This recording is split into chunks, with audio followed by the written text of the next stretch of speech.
Now we move the focus on to Asia. Myanmar is defending itself at the United Nations top court against accusations brought by the Gambia, which claims that Myanmar's actions against the Rohingya violated the 1948 UN Genocide Convention.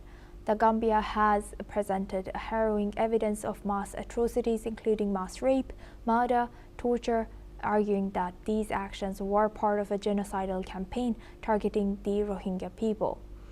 Myanmar, represented by Koko Hilang, maintains that the 2017 military crackdown, known as the Tatmadaw operations, was justified as a counter-insurgency response to deadly attacks by Rohingya insurgents. Hilang has emphasized that Myanmar had no choice but to act to protect its citizens.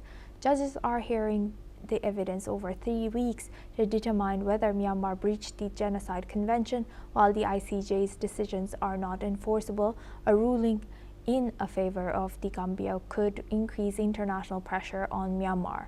This case may also provide insights into future rulings on similar accusations against Israel concerning in its Gaza operations.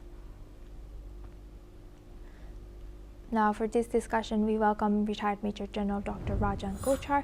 He's a senior strategic and international affairs expert, joins us live from New Delhi. Thank you very much, Major General Doctor, for joining us again. Good to see you.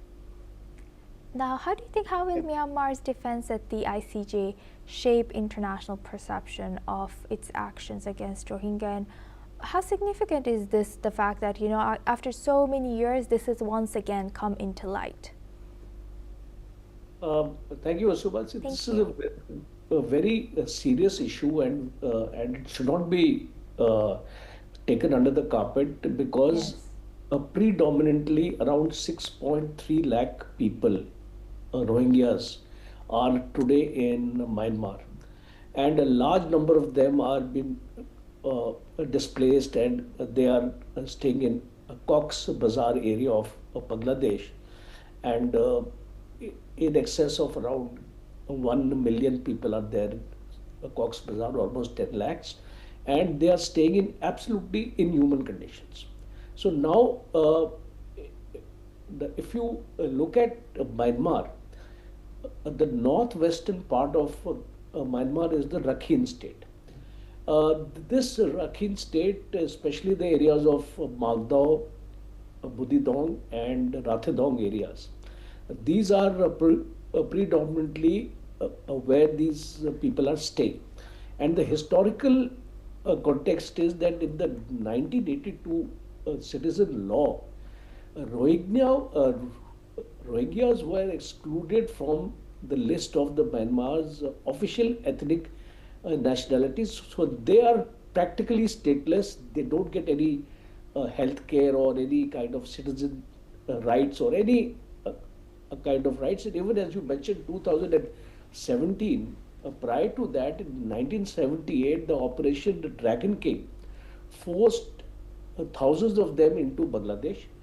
Then 1991, 92, there was a military campaign which was launched against them, and which resulted in mass displacement. So this context I'm actually giving you because the projection of Myanmar in the International Court of Justice is only one-sided, because we have to see what kind of inhuman treatment Rohingyas were getting in Myanmar prior to 2017.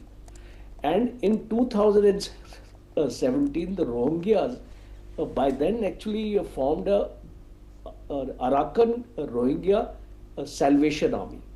And this is what is being referred in the International Court of Justice, the ARSA, because they resisted attempts of the Myanmar military at that point of time, Tatmadaw, as you mentioned, and which resulted in mass killings, rapes, and destruction of the Rohingya villages.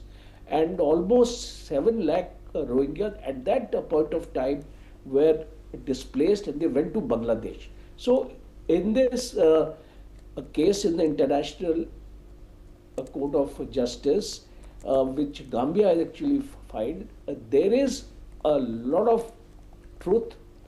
There is a lot of sanctity to this case, and the uh, evidences which have been actually given are phenomenal, which I don't think Myanmar lawyers can even prove anything on their side. So I think this case requires a humanitarian look.